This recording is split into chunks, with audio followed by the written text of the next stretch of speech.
हर तांत्रिक क्रिया को सिद्ध करने वाला, हर तांत्रिक, हर तंत्र मंत्र की पूजा अर्चना करने वाला इस अमावस्या का इंतजार करता है कि दीपावली की अमावस्या आए और वो अपनी क्रियाओं को, किसी ने हड्डी पीस के रख दी, किसी ने रोली डाल दी, किसी ने सिंदूर फेंक दिया, किसी ने लौंग के जोड़े फेंक दिए, किसी ने नींबू काट के डाल दिया, किसी ने नींबू के अंदर जय माता दी। दोस्तों जैसा कि आप देख रहे हैं कि मैं हूँ चामुंडा मैया के मंदिर में। चामुंडा मैया, जिन्हें हम सुरक्षा की देवी कहते हैं, ये हमारी सुरक्षा करती हैं तांत्रिक क्रियाओं से, तंत्र मंत्र से, भूत व्याधा से, इधर उधर की सारी समस्याओं से माता रानी हमारी रक्षा करती है।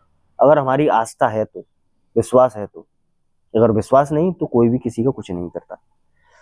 तो आज मैं आपको कुछ ऐसी बातें बताऊंगा जो बहुत ही आपके लिए जरूरी हैं, क्योंकि ये जो दीपावली का त्योहार है ये अमावस्या के दिन होता है, और ये जो अमावस्या है ये सबसे बड़ी अमावस्या मानी जाती है तांत्रिक क्रियाओं के लिए, क्योंकि ये जो देवी का मंदिर है यहीं से सारी तांत्रिक क्रियाएं शुरू होती हैं और यहीं पर खत्म होती हैं।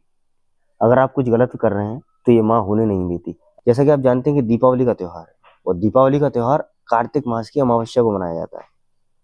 और ये जो अमावस्या है, इस बार 2 अमावस्या पड़ रही हैं, और अमावस्या ये जो रहती है दीपावली वाली, वो बड़ी अमावस्या मानी जाती है। हर तांत्रिक क्रिया को सिद्ध करने वाला, हर तांत्रिक, हर तंत्र मंत्र की पूजा अर्चना करने वाला इस अमावस्या का इंतजार करता है कि दीपावली की अमावस्या आए और वो अपनी क्रियाओं को, अपनी सिद्धियों को प्राप्त करे, और जो अपने मंत्र हैं उनको जागरूक करे।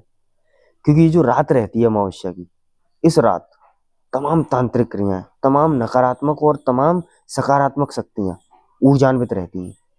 ये जो अमावस्या है तांत्रिकों के लिए अहम रहती है। तभी आप देखते होंगे कि जो दीपावली का त्योहार है, इस अमावस्या को, कि कोई पड़ोसी आपसे कह रहा है कि हमारी छत पे किसी ने कुछ रख दिया, किसी ने हड्डी पीस के रख दी, किसी ने रोली डाल दी, किसी ने सिंदूर फेंक दिया, किसी ने लौंग के जोड़े फेंक दिए, किसी ने नींबू काट के डाल दिया, किसी ने नींबू के अंदर खून टपका के वो फेंक दिया कहीं, किसी ने नींबू के अंदर पिन से छेद कर करके इधर उधर फेंक दिया है। चौराहे पे, तिराहे पे तमाम तरीके की चीजें आपको देखने को मिलती हैं। काले तिल फेंक दिए हैं, या फिर कुछ गुलाब के फूल पड़े हुए हैं, आप जाते हैं, निकलते हैं, देखते हैं। तो ऐसी क्रियाएं, ऐसी तांत्रिक क्रियाएं इस अमावस्या के दिन की जाती हैं। तभी हर किसी तांत्रिक को इस दीपावली की, इस अमावस्या का इंतजार रहता है। तो मैं आपसे कहना चाहूंगा कि इस अमावस्या को, इस दीपावली को आप संभल कर रहें, और अगर इन चीजों पर भरोसा करते हैं, इन पर विश्वास करते हैं, नकारात्मक शक्तियों पर, टोने टोटके ऊपर, जादू पर, तंत्र मंत्र पर, तो इन सब चीजों से संभल कर रहें। आप जैसे चौराहे पर जा रहे हैं, तिराहे पर जा रहे हैं, कहीं जा रहे हैं, तो दूध पीकर बाहर ना निकलें, कुछ मीठा खाकर ना जाएं। अगर स्त्रियां हैं, माताएं हैं, बहनें हैं, तो अपने बालों को धोने के बाद तुरंत ही बाहर, घर से बाहर ना निकलें, किसी तिराहे या चौराहे को पार ना करें।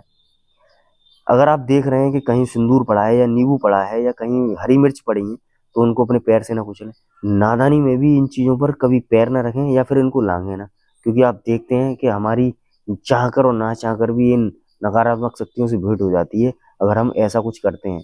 क्योंकि अगर हम बैठे हैं शांत, अगर हमें कोई छेड़ता है तो हम उसे भी कुछ ना कुछ तो कहेंगे, उसका क्रिया की प्रतिक्रिया तो होती ही है।